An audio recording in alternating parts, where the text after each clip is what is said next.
ओम शांति। आज 20 अगस्त 2022 की साकार रूप में चले गए प्यारे बाबा की मधुर महावाक्य सुनते हैं। प्यारे बाबा बोले, मीठे बच्चे, इस रूहानी पढ़ाई को कभी मिस नहीं करना। इस पढ़ाई से ही तुम्हें विश्व की बादशाही मिलेगी। प्रश्न, कौन सा निश्चय पक्का हो तो पढ़ाई कभी भी मिस ना करे। उत्तर, अगर निश्चय हो कि हमें स्वयं भगवान टीचर रूप में पढ़ा रहे हैं, इस पढ़ाई से ही हमें विश्व की बादशाही का वर्षा मिलेगा और ऊंच स्टेटस भी मिलेगा। बाप हमें साथ भी ले जाएंगी, तो पढ़ाई कभी मिस ना करे। निश्चय ना होने कारण पढ़ाई पर ध्यान नहीं रहता, मिस कर देते हैं। गीत, हमारे तीर्थ न्यारे हैं, हम इस धरती के तारे हैं। ओम शांति। मीठे मीठे बच्चे, पास्ट की सत्संग और अभी के सत्संग के अनुभवी हैं। पास्ट यानी इस सत्संग में आने के पहले बुद्धि में क्या रहता था और अब बुद्धि में क्या रहता है, यह रात दिन का फ़र्क देखने में आता होगा। उस सत्संग में तो सिर्फ सुनते ही रहते हैं, कोई आस दिल में नहीं रहती। बस सत्संग में जाकर 2 वचन शास्त्र का सुनना होता है। यहाँ तुम बच्चे बैठे हो, बुद्धि में है कि हम आत्माएं बाप दादा के सामने बैठी हैं और उनसे हम स्वर्ग का बरसा लेने के लिए ज्ञान और योग सीख रहे हैं। जैसे स्कूल में स्टूडेंट समझते हैं कि हम बैरिस्टर व इंजीनियर बनेंगे, कोई न कोई इम्तिहान पास कर यह पद पाएंगे। यह ख्याल आत्मा को आते हैं, अभी हम पढ़कर फलाना बनेंगे। सत्संग में कोई एम नहीं रहती है कि क्या प्राप्ति होगी। करके कोई को आस होगी भी तो वह अल्पकाल के लिए साधु संतों से मांगेंगी कि कृपा करो, आशीर्वाद करो। ये भक्ति व सत्संग आदि करते यहाँ तक आकर पहुँचे हैं। अभी हम बाप के सामने बैठे हैं। एक ही आस है आत्मा को बाप से वर्षा लेने की। उन सत्संगों में वर्षा लेने की बात नहीं रहती। स्कूल अथवा कॉलेज में भी वर्षा पाने की बात नहीं रहती। वह तो टीचर है पढ़ाने वाला। वर्षे की आस इस समय तुम बच्चे लगा कर बैठे हो। बरोबर बाप परमधाम से आया हुआ है हमको फिर से सदा सुख का स्वराज्य देने। ये बच्चों की बुद्धि में जरूर रहेगा ना। फिर भी समझते हैं बाप के सम्मुख जाने से ज्ञान के अच्छे बाण लगेंगे, क्योंकि वह सर्वशक्तिवान है। बच्चे भी ज्ञान बाण मारने सीखते हैं, परंतु नंबरवार पुरुषार्थ अनुसार। यहाँ ही डायरेक्ट सुनते हैं, समझते हैं बाबा समझा रहे हैं, और कोई सत्संग व कॉलेज में ऐसे नहीं समझेंगी। हम बेहद के बाप से बेहद का वर्षा ले रहे हैं। हम इस सृष्टि चक्र को जान गए हैं। उन सत्संगों में तो जन्म जन्मांतर जाते ही रहते हैं। यहाँ है एक बार की बात, भक्ति मार्ग में जो कुछ करते वह अब पूरा होता है, उनमें कोई सार नहीं है। तो भी अल्पकाल के लिए मनुष्य कितना माथा मारते हैं।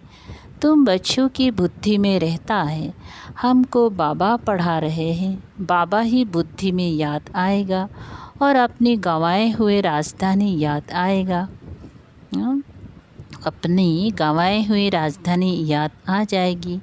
अभी हम जितना पुरुषार्थ करेंगे बाबा को याद करेंगे और ज्ञान की धारणा में रहेंगे, औरों को भी ज्ञान की धारणा कराएंगे, उतना ऊंच पद पाएंगे। ये तो हर एक की बुद्धि में है ना। बाप इस प्रजापिता ब्रह्मा द्वारा समझा रहे हैं, इनको दादा ही कहेंगे। शिव बाबा इनमें प्रवेश होकर हमको पढ़ा रहे हैं। तुम जानते हो, पहले यह बातें हमारे बुद्धि में नहीं थी। हम भी बहुत सत्संग आदि करते थे, परंतु यह ख्याल में भी नहीं था कि परम पिता परमात्मा ब्रह्मा द्वारा आकर कब पढ़ाते हैं। अभी बाप को और समय को जान गए हैं। नई दुनिया स्वर्ग का स्वराज्य फिर से याद आता है। अंदर में खुशी रहती है। बेहद का बाप जिसको भगवान कहते हैं वो हमको पढ़ा रहे हैं। बाबा पतित पावन तो है ही, फिर टीचर के रूप में बैठ हमको पढ़ाते हैं। इस दुनिया में कोई भी इस ख्यालत में नहीं बैठे होंगे सिवाय तुम बच्चों के। तुम बेहद बाप की याद में बैठे हो। अंदर में समझ है हम आत्माएं 84 जन्मों का पाठ पूरा कर वापस जाती हैं। फिर स्वर्ग में जाने के लिए बाप हमको राजयोग की शिक्षा दे रहा है। बच्चे जानते हैं यह राजयोग की शिक्षा दे स्वर्ग का महाराजा महारानी बनाने वाला बाप के सिवाय और कोई हो नहीं सकता। इम्पॉसिबल है। बाबा एक ही बार आकर पढ़ाते हैं स्वर्ग का मालिक बनाने के लिए। बुद्धि में रहता है हम बच्चे बाप द्वारा बेहद सृष्टि का स्वराज्य लेने के लिए पढ़ाई पढ़ रहे। एम ऑब्जेक्ट की ताकत से ही पढ़ते हैं। अभी तुम मीठे मीठे बच्चों की बुद्धि में है। हम कहाँ बैठे हैं। मनुष्य के ख्यालत तो कहाँ ना कहाँ चलते ही रहते हैं। पढ़ाई के समय पढ़ने की, खेलने के समय खेलने का। तुम जानते हो हम बेहद बाप के सन्मुख बैठे हैं। आगे नहीं जानते थे। कोई भी मनुष्य मात्र नहीं जानते हैं कि भगवान आकर राजयोग सिखलाते हैं। अभी तुम बच्चों ने समझा है जन्म जन्मांतर हम भक्ति करते आए हैं। यह ज्ञान बाप के सिवाय कोई दे ना सके। जब तक बाप ना आए विश्व के मालिक बने का वर्षा मिले कैसे। ना किसी की बुद्धि में यह आता है हम भगवान के बच्चे हैं। वह स्वर्ग का रचयिता है। फिर हम स्वर्ग में क्यों नहीं हैं, नरक में दुखी क्यों है। हे भगवान, हे पतित पावन कहते हैं, परंतु ये बुद्धि में नहीं आता कि हम दुखी क्यों हैं। बाप बच्चों को दुख देते हैं क्या। बाप सृष्टि रचते हैं बच्चों के लिए, क्या दुख के लिए। ये तो हो नहीं सकता। अभी तुम बच्चे श्रीमत पर चलने वाले हो। भल कहाँ भी दफ्तर व धंधे आदि में बैठे हो, परंतु बुद्धि में तो यह है ना कि हमको पढ़ाने वाला भगवान बाप है। हमको रोज़ सवेरे क्लास में जाना होता है। क्लास में जाने वालों को ही याद पड़ता होगा। बाकी जो क्लास में ही नहीं आते हैं तो वो पढ़ाई को और पढ़ाने वाले को समझ कैसे सकते। ये नई बातें हैं जिसको तुम ही जानते हो। बेहद का बाप जो नई दुनिया रचने वाला है वो बैठ नई दुनिया के लिए हमारा जीवन हीरे जैसा बनाते हैं। जब से माया का प्रवेश हुआ हम कौड़ी जैसे बनते आए हैं। कलाएं कम होती गई हैं। माया ऐसी खाती आई है जो हमको कुछ भी पता नहीं पड़ता।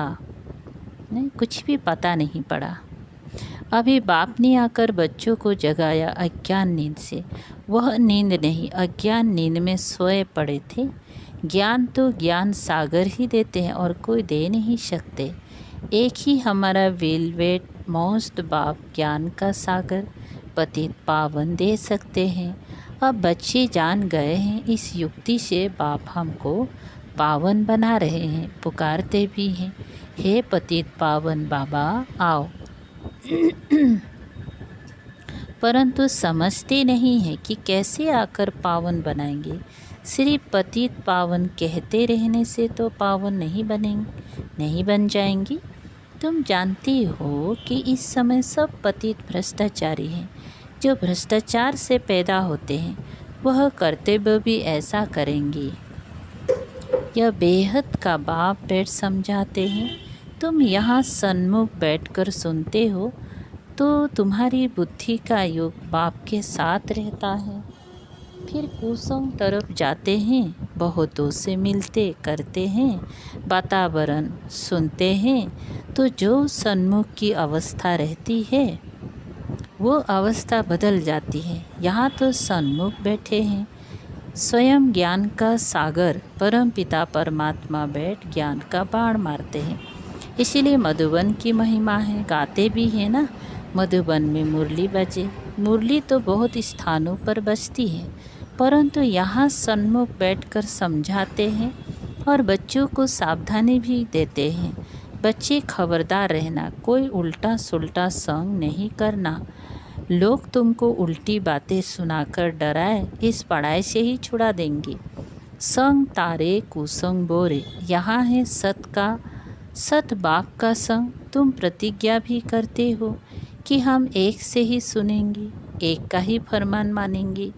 तुम सबका बाप टीचर सदगुरु वो एक ही है। वहाँ तो वह गुरु लोग सिर्फ शास्त्र ही सुनाते रहते हैं, नई बात कोई नहीं। ना बाप का परिचय ही दे सकते, ना ज्ञान की बातें ही जानते। सब नेति नेति करते आए, हम रचता और रचना को नहीं जानते। जब बाप आते हैं तभी समझाते हैं। उन कलयुगी गुरु में भी नंबरवार है, कोई के तो लाखों फॉलोअर्स है। तुम समझते हो हमारा सदगुरु तो एक ही है, मरने आदि की तो बात ही नहीं। ये शरीर तो सिर्फ बाबा का है नहीं, वो तो अशरीरी अमर है। हमारी आत्मा को भी अमर कथा सुनाए, अमर बना रहे हैं। अमरपुरी में ले जाते हैं, फिर सुख धाम में भेज देते हैं। निर्वाण धाम है ही अमरपुरी। अभी तुम्हारी बुद्धि में रहता है, हम आत्माएं शरीर छोड़कर जाएंगी बाप के पास।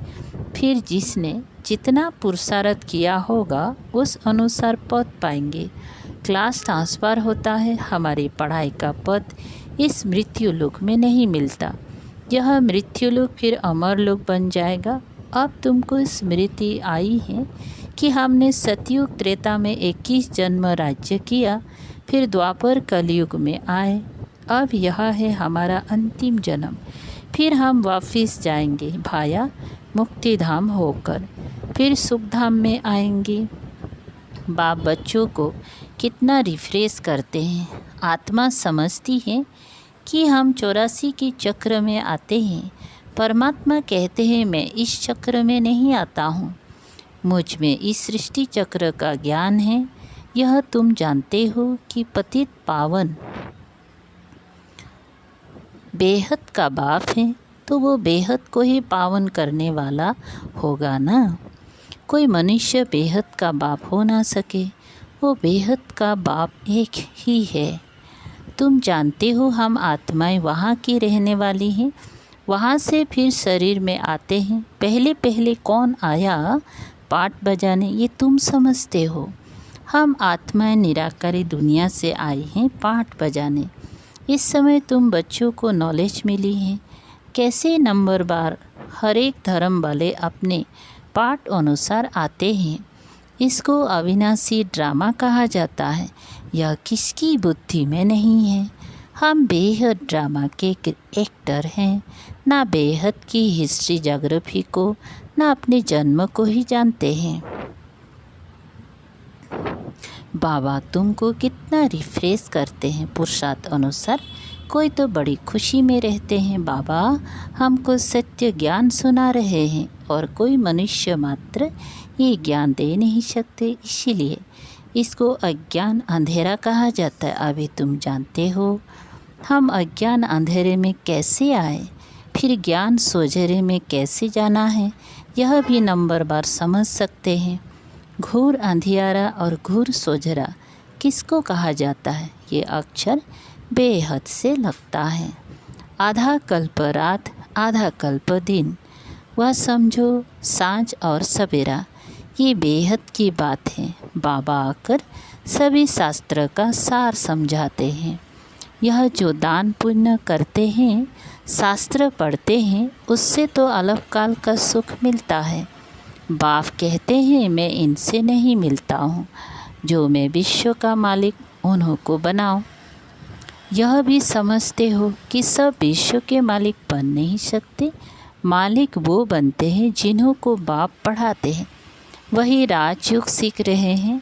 सारी दुनिया तो राजयोग नहीं सीखती है, कोटों में कोई ही पढ़ते हैं, कोई तो 5-6 बरस 10 बरस राजयोग सीखते फिर भी पढ़ाई छोड़ देते हैं। बाप कहते हैं माया बहुत प्रबल है, बिल्कुल ही बेसमझ बना देती है, फारकती दे देते हैं। कहावत है ना, आश्चर्यवत बाप का बनंती कथनती फिर फारकंती देवंती। बाप कहते हैं उनका भी दोष नहीं है, ये माया तूफान में ले आती हैं। ऐसी सजनियाँ जिनको सिंगार कर स्वर्ग की महारानी बनाते हैं वह भी छोड़ देती हैं। फिर भी बाप कहते हैं जिनसे सगाई की उनको याद करना है, याद कोई फट से ठहरेगी नहीं। आधा कल्प नाम रूप में फंसते आए हो, अब अपने को आत्मा समझ बाप को याद करो, बड़ा मुश्किल है। सतयुग में तुम आत्म अभिमानी बनते हो परंतु परमात्मा को नहीं जानते हो। परमात्मा को सिर्फ एक ही बार जानना होता है। यहाँ तुम देह अभिमानी आधा कल्प बन जाते हो, यह भी नहीं समझते हो। आत्माओं को ये शरीर छोड़ दूसरा शरीर ले पाठ बजाना है, फिर रोने की दरकार नहीं है। जब बाप द्वारा सुखधाम का बरसा मिल रहा है तो क्यों ना पूरा अटेंशन दे। अच्छा, मीठी मीठी शिकल दे बच्चों प्रति माता पिता बाप दादा का याद प्यार और गुड मॉर्निंग। रूहानी बाप की रूहानी बच्चों को नमस्ते। हम रूहानी बच्चों की रूहानी बाप दादा को याद प्यार गुड मॉर्निंग और नमस्ते नमस्ते। शुक्रिया बाबा, थैंक यू बाबा। अच्छा, धारणा के लिए मुख्य सार है। नंबर पहला, एक बाप के ही फरमान पर चलना है, बाप से ही सुनना है। मनुष्य की उल्टी बातें सुन उनके प्रभाव में नहीं आना है, उल्टा संग नहीं करना है। 2, पढ़ाए और पढ़ाने वाले को सदा याद रखना है, सवेरे सवेरे क्लास में ज़रूर आना है। वरदान है, साधनों को सहारा बनाने के बजाय निमित्त मात्र कार्य में लगाने वाले सदा साक्षी दृष्टा भव। विस्तार है, कोई बच्चे चलते चलते बीच को छोड़ टाल टालियों में आकर्षित हो जाते हैं, कोई आत्मा को आधार बना लेते और कोई साधनों को, क्योंकि बीच का रूप रंग शोभनिक नहीं होता और टालियों का रूप रंग बड़ा शोभनिक होता है। माया बुद्धि को ऐसा परिवर्तन कर देती है जो झूठा सहारा ही सच्चा अनुभव होता है। इसलिए अब साकार स्वरूप में बाप के साथ का और साक्षी दृष्टा स्थिति का अनुभव बढ़ाओ। साधनों को सहारा नहीं बनाओ, उन्हें निमित्त मात्र कार्य में लगाओ। स्लोगन, रूहानी शान में रहो तो अभिमान के फीलिंग नहीं आएंगी। अच्छा, ओम शांति। शुक्रिया।